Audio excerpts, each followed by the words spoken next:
एक बहुत समझने वाली बात अर्ज करता हूं, बहुत समझने वाली बात। अगर ये बात आपने दिलो दिमाग के अंदर बिठा ली तो शायद कि हो सकता है कि आज आप यहां से जाएं तो आपकी सोच में थोड़ी सी तब्दीली पैदा हो जाए। कोई अगर मेरी आवाज के अंदर सर्दी के असरात महसूस करे तो शायद ये कहता हुआ दिखाई देगा कि हज़रत शायद ठंडे पानी का असर हो चुका है। कोई अगर मेरे जिस्म में हरारत देखे तो ये कहता हुआ दिखाई देगा कि हज़रत को बुखार आ चुका है, शायद कि कोई मच्छर ने काट लिया, उसका असर हो गया। इसी तरीके से आप तकरीबन चीज़ों को देखते चले जाएं। कारोबार ठंडा चल रहा है, शायद किसी की नज़र लग गई, बुरी नज़र का असर हो चुका है। दिमागी तवाज़ुन बिगड़ गया तो आदमी कहता हुआ नज़र आएगा कि शायद टेंशन का असर हो चुका है।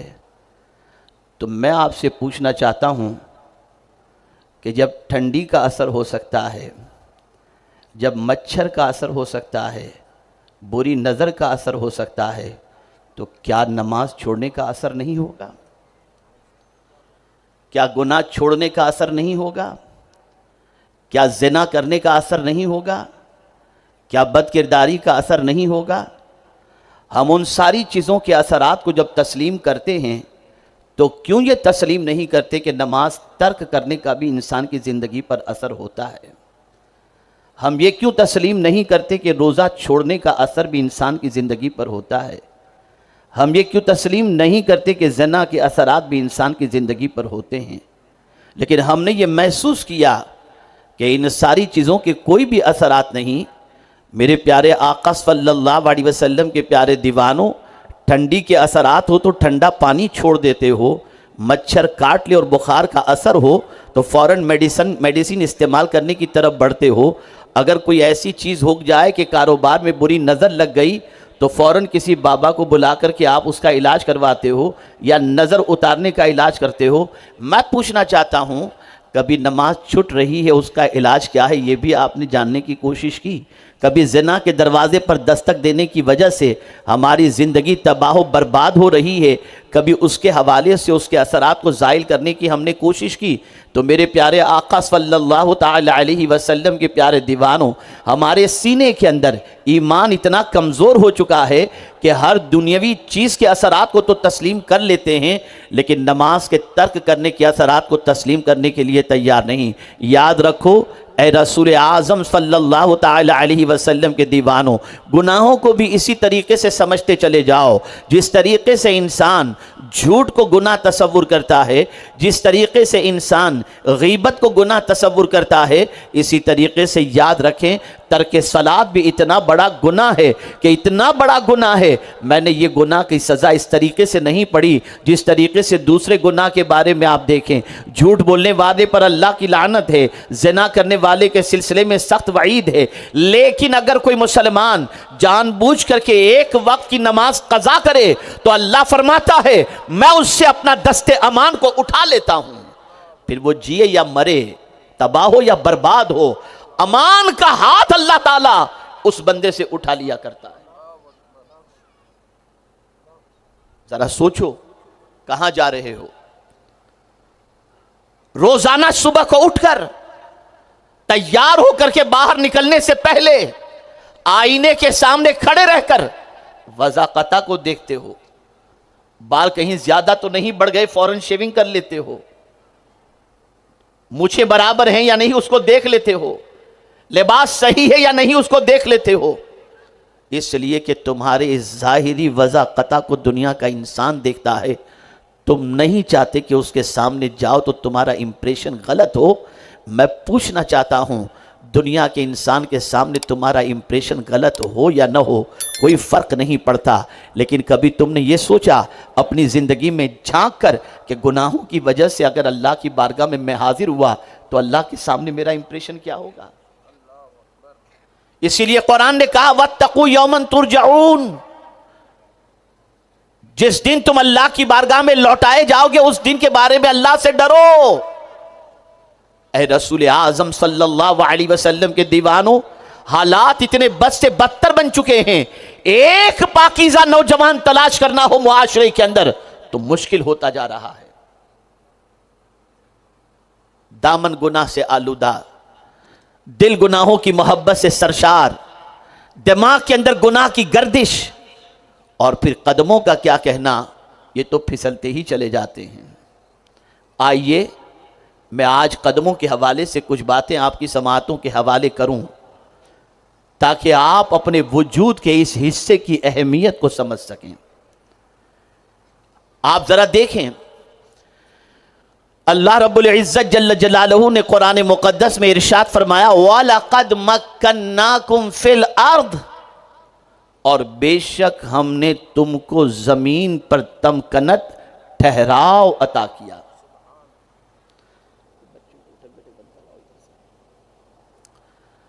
हमने जमीन पर तुमको ठहराव अता किया। क्या मतलब? तवज्जो से सुनेंगे तो बात समझ में आएगी। अल्लाह इंसान को उसका माजी याद दिला रहा है, उसका बचपना याद दिला रहा है, उसकी जिंदगी के इब्तिदाई मरहले को याद दिला रहा है। वलक़द मक्कन्नाकुम फिल अर्द, बेशक हमने तुमको जमीन पर ठहराव अता किया, जमाव अता किया। क्या मतलब? आइए एक पैदा होने वाले बच्चे के हवाले से हम सोचने की कोशिश करें। एक नन्हा सा बच्चा, 5 या 7 पाउंड के वजन का बच्चा इस फर्श गीती पर आता है। उसके 2 हाथ होते हैं, उसके 2 पैर होते हैं, उसके मुंह में ज़बान होती है, उसके चेहरे पे 2 आंखें होती हैं, उसके 2 कान उसके होते हैं।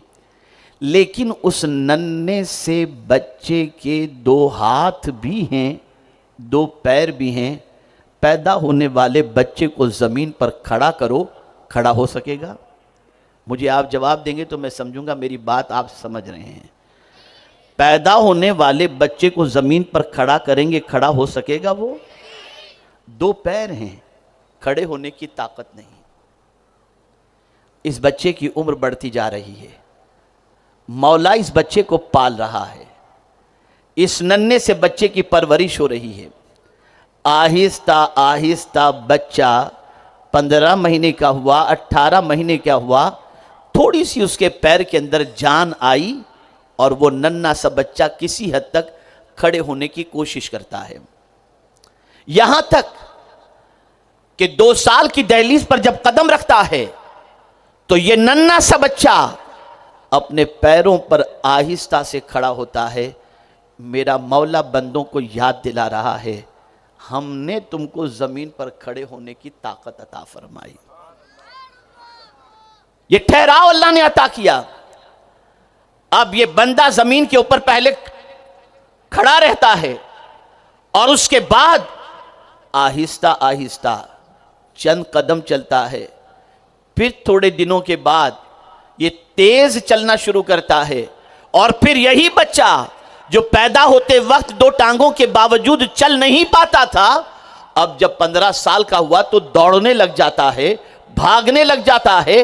अल्लाह उसी चीज को याद दिला रहा है कि ऐ बंदे, हमने तुझे जमीन पर ठहराव अता किया। याद कर उस बचपने को, जब तू पैदा हुआ था तो तेरी टांगों में खड़े रहने की ताकत नहीं थी, चलने की ताकत नहीं थी, दौड़ने की ताकत नहीं थी। मेरे बंदे, मैंने तुझे यह अता की।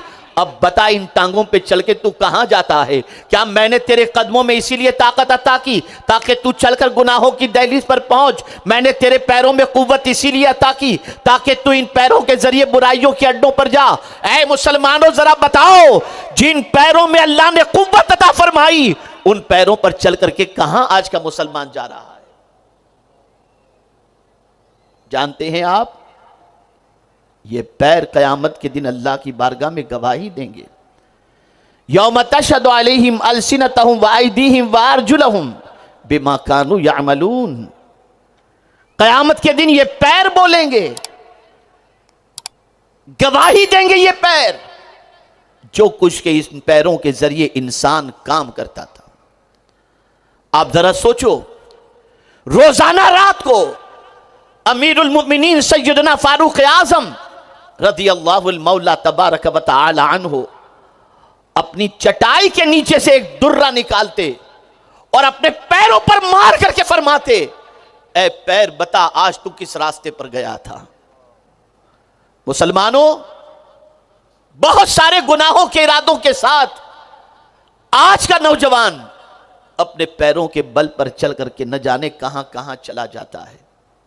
लेकिन आप जानते हैं, जिन्हें अल्लाह की इस नेमत की कद्र होती है, जिन्हें अल्लाह की इस नेमत का एहसास होता है, वो अपने पैरों के बल पर गुनाहों की दहलीज पर नहीं, लेकिन रात की तारीकी में जब मस्जिद की तरफ चलते हुए जाता है, कुर्बान जाइए हदीस मुस्तफ़ा पर सल्लल्लाहु अलैहि वसल्लम, पैदल चलते हुए जाता है, तो उसकी फजीलत में मदीने के ताजदार सल्लल्लाहु अलैहि वसल्लम क्या इरशाद फरमाते हैं। आकाए करीम सल्लल्लाहु अलैहि वसल्लम ने इरशाद फरमाया, कल बरोज़े क़यामत चंद खुश नसीबों को अर्श के साए में जगह अता फरमाई जाएगी। उनमें से एक खुश नसीब वो भी होगा, वल माशी इलल मसाजिद फी ज़ुलम, रात की तारीकी के अंदर मस्जिद की तरफ पैदल चलने वाले को अल्लाह अर्श के साए के अंदर जगह अता फरमाएगा। इन पैरों पे चल के मस्जिद की जानिब जाओ, इन पैरों पर चलो तो जिक्र करते हुए चलो, इन पैरों के बल पर कहीं जाओ तो अच्छी जगह पर जाओ। मेरे प्यारे आका सल्लल्लाहु ताला अलैहि वसल्लम के प्यारे दीवानों, ये कदम मामूली नहीं है, ये पैर मामूली नहीं है। और ये भी अच्छी तरीके से याद रखिएगा कि मेरे प्यारे आका सल्लल्लाहु अलैहि वसल्लम के प्यारे दीवानों, नजर आने वाले बज़ाहिर ये पैर तो हम इंसान के सबके सिमिलर नजर आते हैं, लेकिन पैर भी सबके सिमिलर नहीं हैं, कदम कदम भी सबके सिमिलर नहीं हैं, कदमों में भी बड़ा फ़र्क है। नज़र आने वाले हमारे कदमों की पोजीशन ये है कि हम अगर अपने पैर की ठोकर मारकर बच्चे को नींद से जगाना चाहें, हमारा बच्चा नहीं जागता, लेकिन अगर गौसे पाक ठोकर मारे तो मुर्दा जिंदा हो जाता है। सुभान अल्लाह। पैर के अंदर फ़र्क है। मैं इस फ़र्क को थोड़ा सा समझाता हुआ चलूं। हर कदम सिमिलर नहीं है।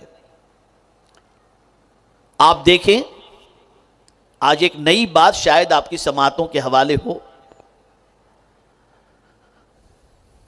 आज मैं जब मुंबई से यहां हुबली आ रहा था तो एक बड़ा काफिला उम्रा से वापसी वाला भी मेरी फ्लाइट में साथ में था।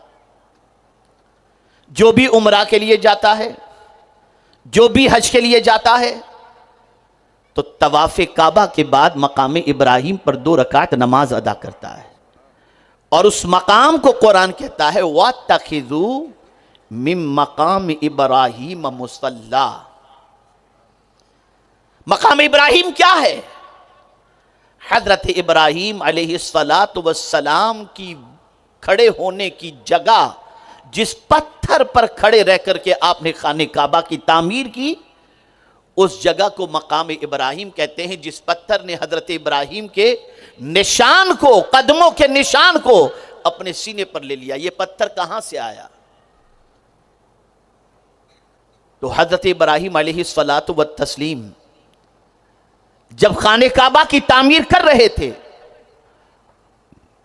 और हजरत इस्माइल अलैहिस्सलातु वस्सलाम अपने वालिद को पत्थर अता कर रहे थे, तो जब काबे की तामीर इतनी हो गई कि हजरत इब्राहिम अलैहिस्सलातु वस्सलाम के कद जितनी हो गई, तो हजरत इब्राहिम अलैहिस्सलातु वत्तस्लीम ने हजरत इस्माइल अलैहिस्सलातु वस्सलाम से फरमाया कि बेटे कोई पत्थर लेकर के आओ, जिस पत्थर पर खड़े होकर और थोड़ी सी ऊपर मैं तामीर कर लूं। अभी आपने हजरत इस्माइल अलैहिस्सलातु वत्तस्लीम से फरमाया ही था कि इतने में हजरत जिब्रील अमीन अलैहिस्सलातु वत्तस्लीम तशरीफ लाए और हजरत इस्माइल अलैहिस्सलातु वत्तस्लीम से फरमाया, इस्माइल चलो मेरे साथ। तूफान नूह से पहले हजरत इदरीस अलैहिस्सलातु वत्तस्लीम ने 2 जन्नती पत्थरों को फला पहाड़ के अंदर छुपा के रख दिया था। आओ वो पत्थर मैं तुम्हें दे देता हूं। वो दोनों पत्थर हजरत जिब्रील अमीन अलैहिस्सलातु वत्तस्लीम उस पहाड़ के अंदर जहां हजरत इदरीस अलैहिस्सलाम ने रखे थे, वो दोनों पत्थर लाए और ये दोनों पत्थर के हवाले से हजरत जिब्रील फरमाते हैं कि कि हजरत आदम अलैहिस्सलाम जब जन्नत से जमीन पर आए थे तो ये दो पत्थर अपने साथ लेकर के आए थे, ये जन्नती पत्थर। अब हजरत इब्राहिम अलैहिस्सलातु व तस्लीम एक पत्थर पर खड़े होते हैं और दूसरे पत्थर के हवाले से हजरत इस्माइल अलैहिस्सलाम से हजरत जिब्रील अमीन अलैहिस्सलातु व तस्लीम ने फरमाया कि इस पत्थर को काबा शरीफ के दरवाजे के करीब लगा दो ताकि जो भी तवाफ शुरू करना चाहे इस पत्थर का बोसा देकर तवाफ शुरू करे, जिसे आज हजर अस्वद कहा जाता है। जिस पत्थर पर हजरत इब्राहिम अलैहिस्सलाम खड़े हुए वो पत्थर भी जन्नत का और हजर अस्वद भी जन्नत से आया हुआ पत्थर। अब जिस पत्थर पर हजरत इब्राहिम अलैहिस्सलाम खड़े होकर काबे की तामीर कर रहे थे, तो कुर्बान जाइए इस पत्थर की तासीर ऐसी थी कि जितनी तामीर बुलंद होती जाती, हजरत इब्राहिम को उस पत्थर पर दूसरा पत्थर रखने की ज़रूरत नहीं पड़ती थी, ये पत्थर खुद ब खुद ऊपर हो जाया करता था और हजरत इब्राहिम उसी पत्थर पर ज़्यादातर खड़े रहकर आपने खाने काबा की तामीर की। वो पत्थर कितना खुश नसीब कि उस कदम को हजरत इब्राहिम के उसने अपने सीने में लगा लिया और उसकी वजह से हजार साल गुजर चुके हजरत इब्राहिम के कदमों के निशान आज उस पत्थर पर मौजूद हैं और उस पत्थर के करीब हर उम्रा करने वाला, हर हज करने वाला जब तवाफ काबा मुकम्मल करता है तो मकाम इब्राहिम पर 2 रकात नमाज अदा करता हुआ नजर आता है। कदम कदम बराबर नहीं, ये हजरत इब्राहिम के कदम। और कुर्बान जाइए हजरत इस्माइल अलैहिस्सलाम के कदमों का क्या कहना। पानी की तलाश के अंदर मां सफा से मरवा और मरवा से सफा की दौड़ लगा रही है। इस्तिराब की कैफियत के अंदर मां अपने बच्चे के लिए पानी की तलाश के अंदर इधर से उधर, उधर से इधर हो रही है। और जब 7 चक्कर मुकम्मल हुए तो हजरत हाजिरा ने देखा कि जहां इस्माइल अलैहिस्सलाम को छोड़कर आई थी वहां पानी का चश्मा नजर आ रहा है। ये पानी का चश्मा कहां से आया? ऐ इस्माइल तेरे कदमों पर कुर्बान कि आपने अपनी एड़िया रगड़ी तो अल्लाह ने पानी का चश्मा जारी कर दिया और वो पानी वहां से नमूदार हुआ। अल्लाह अकबर, पानी निकला, उसको हजार साल हो चुके लेकिन आज भी वो पानी निकल रहा है और परेशान हालों की परेशानियों को दूर करता नजर आ रहा है। तो किसी के कदम हजरत इस्माइल के कदम जैसे नहीं, लेकिन कुर्बान जाइए कहने वाले ने क्या खूब कहा। गालिबन ये आला हजरत अजीमुल बरकत इमाम इश्क मोहब्बत का शेर है। उनको बिन मांगे मिला, इनको रगड़ कर एड़ियां, साहिबे कौसर के हमसर साहिबे जमजम नहीं। हुजूर ने कौसर नहीं मांगा था लेकिन परवरदिगार ने बिन मांगे अता किया और हजरत इस्माइल को जब पानी की जरूरत पड़ी तो आपने एड़िया रगड़ी तो अल्लाह ने पानी अता फरमा दिया। हमारे कदम और उनके कदमों में बड़ा फर्क है। हम अपने कदमों पर खड़े होकर के बारगाहे समदियत में दुआ करें तो ये जरूरी नहीं कि बाबे इजाबत से हमारी दुआ टकराए और कबूल हो जाए, लेकिन अगर एक नबी अपने कदमों को रगड़ दे तो अल्लाह पानी के चश्मे को जारी कर दिया करता है। ये कदम हजरत अय्यूब अलैहिस्सलाम की जिंदगी को देखो। अल्लाह अकबर, मेरे प्यारे आका सल्लल्लाहु ताला अलैहि वसल्लम के प्यारे दीवानों, हजरत अय्यूब अलैहिस्सलातु व तस्लीम मर्ज में गिरफ्तार हुए। सब कुछ छोड़कर जो कुछ भी अल्लाह ने दिया था सब खत्म हो चुका और आप अपना शहर छोड़ करके वीराने की तरफ गए। एक वफादार बीवी जो नाजो नेम के अंदर अपने शौहर के साथ जिंदगी गुजारती थी, अचानक शौहर के साथ ये उफ्ताद पड़ी, लेकिन ऐसी सिचुएशन में अपने शौहर का साथ वो नहीं छोड़ती कि राहत की जिंदगी में तो साथ दूंगी, तकलीफ की जिंदगी में साथ नहीं दूंगी। बड़ी वफादार बीवी थी हजरत रहमत भी, चली अपने शौहर के साथ और फिर अपने शौहर की तकलीफ को देखने के बाद अर्ज करती हैं, क्या है मेरे सरताज, आप अल्लाह के नबी हैं, आपकी तकलीफ के हवाले से बारगाहे समदियत में इल्तिजा कीजिए ताकि रब्बे कदीर आपकी तकलीफ को दूर फरमा दे। बरजस्ता हजरत अय्यूब अलैहिस्सलातु व तस्लीम ने अपनी शरीक हयात से फरमाया, खातून खाना से फरमाया, ये बताओ इससे पहले की ज़िंदगी हमारी कैसी गुजरी? आपके खातून खाना ने जवाब में अर्ज़ किया, बड़े मज़े से गुजरी। तकलीफ़ कब से है? जवाब में अर्ज़ करती हैं कि तकलीफ़ अभी चंद सालों से है। इरशाद फरमाते हैं, ए मेरी शरीक हयात, अल्लाह की बारगाह के अंदर इन तकलीफ़ों की शिकायत करते हुए मुझे शर्म आती है, लेकिन अल्लाह अकबर, एक बीवी बेपनाह इसरार करती है, आपकी बात अपनी जगह मुसल्लम है, लेकिन मैं आपकी तकलीफ को नहीं देख सकती। तो बारगाह समदियत के अंदर दुआ करें ताकि अल्लाह आपको शिफा अता फरमा दे। अल्लाह अकबर, खुदा की कसम, कुरान का ये अंदाज जब मैं देखता हूँ और हज़रत अय्यूब का अदब बारगाह समदियत में देखता हूँ तो तबीयत मचल जाती है। अल्लाह की बारगाह में ये अर्ज नहीं करते, मौला मुझे शिफा अता फरमा, मेरे पेट में दर्द है, मेरे सर में दर्द है, मुझे ये तकलीफ हो रही है। खुदा की कसम ये नहीं कहते, बल्कि कहते हैं तो क्या कहते हैं, रब्ब इन्नी मस्सनियद दुर, तकलीफ ने मुझे सिर्फ छू लिया है, टच कर लिया है, तूने बीमार किया ये नहीं कहते। मौला मैं तेरा नबी हूं और मैं परेशानी में, ये नहीं कहते, बल्कि कहते बीमारी ने मुझे टच किया है, बीमारी में गिरफ्तार हूं, ये मर्ज लग गया, वो मर्ज लग गया, ये तकलीफ, ये परेशानी नहीं। और आलम क्या है?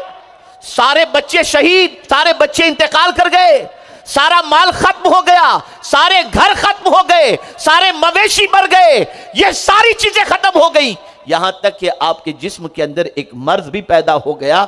इतनी तकलीफ पर सिर्फ इतना कहते हैं, मेरे करीम, मेरे पालने वाले, मुझे मुसीबत ने सिर्फ छू लिया है, टच किया है, और सारे रहम करने वालों के अंदर तू सबसे बड़ा रहम करने वाला है। अल्लाह को ये अदबी जुमला इतना पसंद आया। अब वहां भी मेरे करीम ने क्या फरमाया, उरकुज़ भी रिजली का हाजा मुक्तसलुम बारिदुम व शराब, ए अय्यूब ठोकर मार अपने पैर से, और जो पानी निकले उस पानी से गुस्ल भी कर, उस पानी को पी भी ले। हजरत अय्यूब अलैहिस्सलातु व तस्लीम ने ठोकर मारी, पानी के दो चश्मे निकले, एक चश्मे से पानी से आपने गुस्ल किया, एक चश्मे के पानी को आपने पिया, और ये पीने के बाद और गुस्ल करने के बाद आपकी सेहत की पोजीशन ये हुई कि पहले से बेहतर सेहत के साथ आप अपनी बीवी के सामने खड़े नजर आ रहे हैं। सुभान अल्लाह, सुभान अल्लाह। यह है हजरत अय्यूब अलैहिस्सलाम के कदमों की पोजीशन। अब आइए, मदीने के ताजदार के कदमों का क्या कहना, रसूल आजम सल्लल्लाहु अलैहि वसल्लम के कदमों का क्या कहना। मक्के में काबा भी मौजूद है, मक्के से करीब अरफात भी मौजूद है, मैदान अरफात मिना भी मौजूद है, हजरे अस्वद भी मौजूद है, सफा मरवा भी मौजूद है। ये सब कुछ के होते हुए मौला ने जब कसम याद फरमानी चाहिए तो कहा, ला उक़सिमु बिहाज़ल बलद व अंत हिल्लुम बिहाज़ल बलद, मैं इस शहर की कसम याद नहीं करता, मैं तो इस शहर की कसम सिर्फ इसलिए याद करता हूं कि महबूब तेरे कदम इस शहर को लग चुके हैं। आला हज़रत अज़ीमुल बरकत इमाम इश्क व मोहब्बत इसीलिए कहते हैं, खाई कुरान खाके गुजर की कसम, उस कफे पा की हुर्मत पे लाखों सुभान अल्लाह, सुभान अल्लाह। ये मुस्तफ़ा के कदम जबल ओहद पे हुजूर तशरीफ ले जाते हैं, पहाड़ जुम्बिश में आता है, हुजूर अपने पैरों की ठोकर मारते हैं पहाड़ को, ऐ पहाड़ रुक जा, तुझ पर एक नबी, एक सिद्दीक और दो शहीद मौजूद हैं। ठोकर खाते ही पहाड़ रुकता हुआ नजर आता है। आप अंदाजा लगाएं, मेरे प्यारे आका सल्लल्लाहु अलैहि वसल्लम के प्यारे दीवानों, वो लोग जो माद अल्लाह हुजूर सल्लल्लाहु अलैहि वसल्लम को साहिब इख्तियार नहीं मानते, वो भी जब मदीने मुनव्वरा जाते हैं ना, तो रियाजुल जन्नह में 2 रकात नमाज पढ़ने के लिए बड़ी कोशिशें करते हैं, ऑनलाइन भी परमिशन लेने की कोशिश करते हैं और सोर्स के जरिए भी जाने की कोशिश करते हैं, और एक दूसरे से मिलते हैं तो पूछते भी हैं, रियाजुल जन्नह में तुमने नमाज पढ़ ली। अब मैं पूछना चाहता हूं कि उस इतने से टुकड़े की रियाजुल जन्नह की फजीलत मुझे तुम कुरान से बता दो। आखिर इतनी बड़ी मस्जिद नबवी शरीफ, फिर 2 रकात रियाजुल जन्ना में पढ़ने का जज्बा क्यों? आखिर इस टुकड़े में क्या रखा है? तो जवाब मिलेगा, मस्जिद नबवी शरीफ में सबसे ज्यादा हुजूर के कदम जिस टुकड़े पर लगे थे, ये वही टुकड़ा है। इसको अल्लाह के रसूल ने जन्नत का टुकड़ा बता दिया। सुभान अल्लाह, ये सुभान हुजूर के कदमों की पोजीशन। आकाए करीम सल्लल्लाहु अलैहि वसल्लम जब हिजरत फरमाकर मक्के से मदीने तशरीफ लाए तो कुछ सहाबा बीमार हुए। लोगों ने ताना देना, लोगों ने जो है फकरे कसना शुरू कर दिया। कुछ लोगों को बीमारी, कुछ लोगों को बुखार, ये सारी चीजें होने लगी। तो कहने वालों ने कहा कि मदीने की हवा इनको रास नहीं आती। अल्लाह के रसूल सल्लल्लाहु अलैहि वसल्लम एक वादी में तशरीफ फरमा हुए और फिर हुजूर सल्लल्लाहु अलैहि वसल्लम ने अपने कदम उस जगह पर रखे और कदम रखने के बाद हुजूर सल्लल्लाहु अलैहि वसल्लम ने फरमाया, तुराब अर्दिना शिफाउल लिन्नास, इस जगह की मिट्टी लोगों के लिए शिफा है। जिस जमीन पर हुजूर अपना कदम रख दें, उस जमीन के अंदर अल्लाह शिफा की तासीर पैदा फरमा देता है। ये मुस्तफ़ा जान रहमत सल्लल्लाहु अलैहि वसल्लम के कदम। ऐ रसूल आज़म सल्लल्लाहु ताला अलैहि वसल्लम के दीवानों, सहाबा कहां रहना पसंद करते थे? तो सहाबा पूरी जिंदगी हुजूर के कदमों में रहना पसंद करते थे, इसलिए कि जानते थे ये कदम मामूली कदम नहीं। इस वक्त तो फर्श पर नजर आते हैं, लेकिन ये अर्श पर भी कदम पड़ते हुए नजर आते हैं। बहुत तवज्जो से इस शेर को सुनिएगा और ये समझिएगा कि इमाम इश्क व मोहब्बत को हम इमाम इश्क व मोहब्बत क्यों कहते हैं। ये उनके इस शेर से आप समझ सकेंगे। आज हमारा दिल किस बात पर गमगीन होता है और किस चीज से खुश होता है? आप रोजाना कारोबार के लिए निकलते हैं, आपके कारोबार के लिए निकलने के बाद शाम को आपको मामूल से ज्यादा नफा मिला, आपके हाथ में नोट्स आ गई, आपके हाथ में दौलत आ गई, देख करके आपके दिल को ठंडक पहुंच जाती है, आपके दिल को सुकून मिल जाता है। वजह क्या है? जिससे मोहब्बत होती है उसके मिल जाने से सुकून मिलता है। तवज्जो चाहूंगा जुमले पर। जिसकी मोहब्बत में दिल धड़कता रहता है उसके मिल जाने पर दिल के अंदर सुकून पैदा होता है। आप थके हुए हों, माल मिल गया, सुकून आपको मिल गया। आपके दिल में आपके बच्चे की मोहब्बत है, बच्चे को आपने देख लिया, आपको सुकून मिल गया। लेकिन मैं ज़रा इमाम इश्क मोहब्बत से पूछ लेता हूं कि हुजूर ये तो बताइए, आपके जलते हुए दिल का सुकून क्या है? आपका दिल ठंडा कैसे होगा? आपके दिल को सामान्य तस्कीन कैसे मयसर होगा? तो मेरे इमाम कहते हैं, अल्लाह अकबर, दिल करो ठंडा मेरा, वो कफे पा चांद सा, सीने पे रख दो जरा, तुम पे करोड़ों सुभान अल्लाह। मेरे सरकार, आपकी मोहब्बत में मेरा दिल धड़क रहा है, अपने कफे पा को मेरे सीने पे रख दो, मुझे सुकून की दौलत नसीब हो जाए। ऐ रसूल आज़म सल्लल्लाहु ताला अलैहि वसल्लम के दीवानों, वो लोग जो रसूल के पैरों को अपने पैरों जैसा, माअज़ल्लाह, और रसूल के वजूद को अपने वजूद जैसा कहते हैं, मैं कहता हूं जालिमों, कुछ तो होश के नाखून लो। एक ऐसा फर्क मैं बताऊंगा कि उस फर्क को तुम जिंदगी भर नहीं भूल सकोगे। और ये फर्क हुजूर के और उम्मती के कदमों का नहीं, मैं एक ऑर्डिनरी औरत के कदम के हवाले से तुम्हें बताऊंगा। आइए, अब इतना समझने के बाद, रसूल रहमत सल्लल्लाहु अलैहि वसल्लम के कदम बहुत अजीम, आपके कदम मुबारक की शान बहुत अजीम, और इसी तरीके से आपके कदमों में रहने वाले औलिया के कदमों की शान भी बहुत अरफ़ो आला। इसीलिए आला हजरत कहते हैं, तेरे गुलामों का नक्शे कदम है राह खुदा, वो क्या बहक सके जो ये सुराग लेके चले। ये भी कदम की बात है। अल्लाह वाले जिस रास्ते पर कदम रखते हैं, वो कदम इंसानों को मंजिल का पता देते हुए नजर आते हैं। और फिर रुए ज़मीन पर मेरे आका सल्लल्लाहु अलैहि वसल्लम के चहीते और बगदाद के शहंशाह, उनके कदमों का क्या कहना कि सारे औलिया के लिए फरमाते हैं कदमी हाज़िही अला रक़बते कुल्ले वलीइल्लाह, कि मेरा ये कदम सारे वलियों की गर्दन पर। सुभान अल्लाह, सुभान ये अल्लाह। गौसे पाक के कदमों की पोजीशन है। तो मेरे पीरो मुर्शिद सैयदी व सनदी सरकार हुज़ूर मुफ्ती आज़मीन अलैहि रहमत व रिज़वा कहते हैं, ये दिल, ये आंखें, ये दिल, ये जिगर, ये आंखें हैं, ये सर है, जहां चाहो रखो कदम गौसे। सुभान अल्लाह। नारे तकबीर, नारे रिसालत। जहां चाहो रखो कदम गौसे आजम। ये गौसे पाक के कदम। वक्त ज्यादा हो चुका है, आखिरी बात की तरफ आता हूं। आज मैं आपको एक कदम का पता बताता हूं, जिस कदम का फायदा आप रोजाना उठा सकते हैं। दुनिया में औरतें बहुत सारी हैं,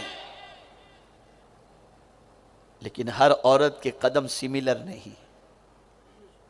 मैं हुजूर से पूछता हूं, या रसूल अल्लाह, जन्नत का पता बता दीजिए। तो मेरे आका फरमाते हैं, अल जन्नत तो तहत अक़दामिल उम्महात, जन्नत तो मां के कदमों के नीचे है। अब वो लोग जो ये कहते हैं कि नबी हमारी तरह हैं, मैं उनसे पूछना चाहता हूं, तुम्हारी बीवी का कदम तुम्हारी मां के कदम जैसा नहीं हो सकता, तो फिर तुम और हुजूर की कहां बात रही। और जिस मां के कदमों के नीचे हुजूर ने जन्नत को ला करके रख दिया, आप मुझे बताओ उस रसूल के कदमों की अजमत का क्या कहना। जब एक मां के कदम के नीचे जन्नत है, तो हुजूर के कदमों के नीचे क्या कुछ नहीं होगा। बात याद आ गई, सरकार मिंबर पर तशरीफ फरमा थे, सहाबा से फरमाया, तुम्हें मालूम है हौज़े कौसर कहां है? सहाबा ने अर्ज किया, वल्लाहु व रसूलुहु आलम। सरकार ने फरमाया, मेरे मिंबर के नीचे हौज़े कौसर है। इन कदमों की हिफाजत करो, इन कदमों की अहमियत को समझो। यही गुनाहों में अगर डूब गए कदम, तो पुल सिरात पर इंसान लड़खड़ा जाएगा। यही कदम अगर आवारगी के रास्ते पर चले,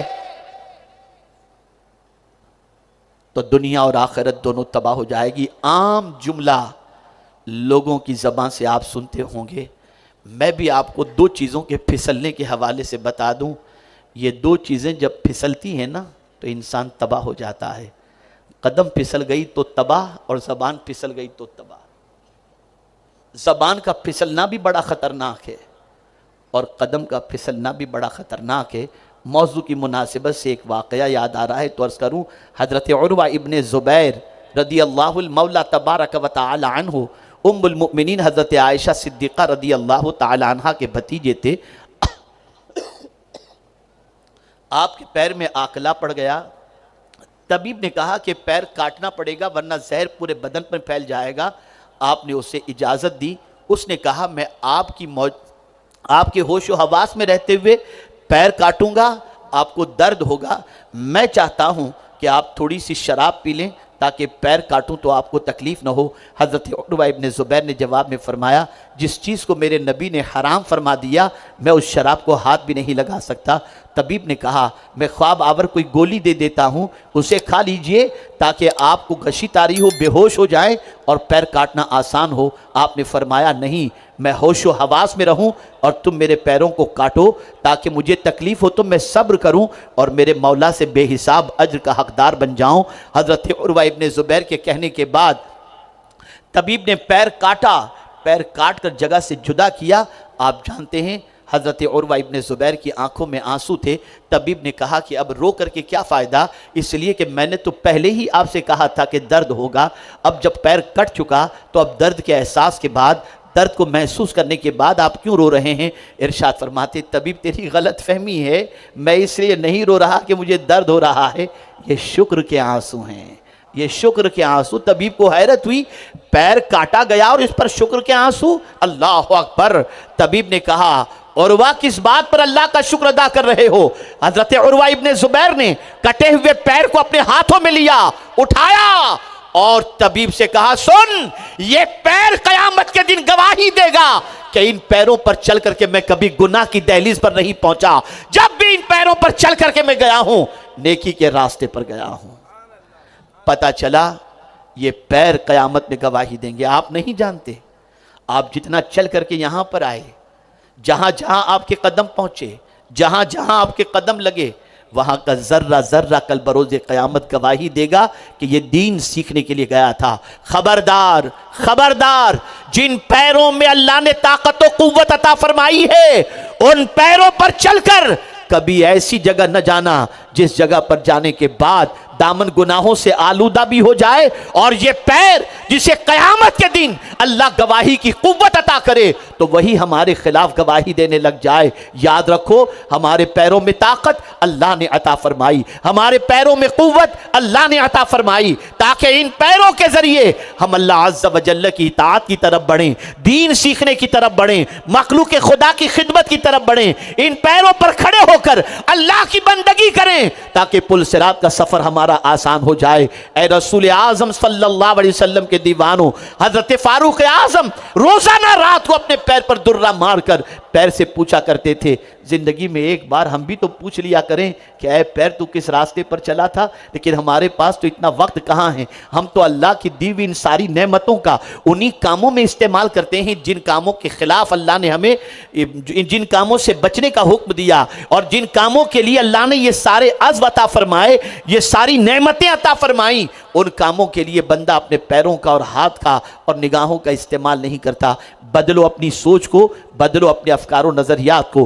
अगर कोई बंदा घर से दीन सीखने के लिए निकलता है तो हुजूर सल्लल्लाहु अलैहि वसल्लम का फरमान है, जो इल्म के रास्ते पर चला, इल्म के रास्ते पर चला, हुजूर फरमाते अल्लाह उसके लिए जन्नत का रास्ता आसान कर देता है।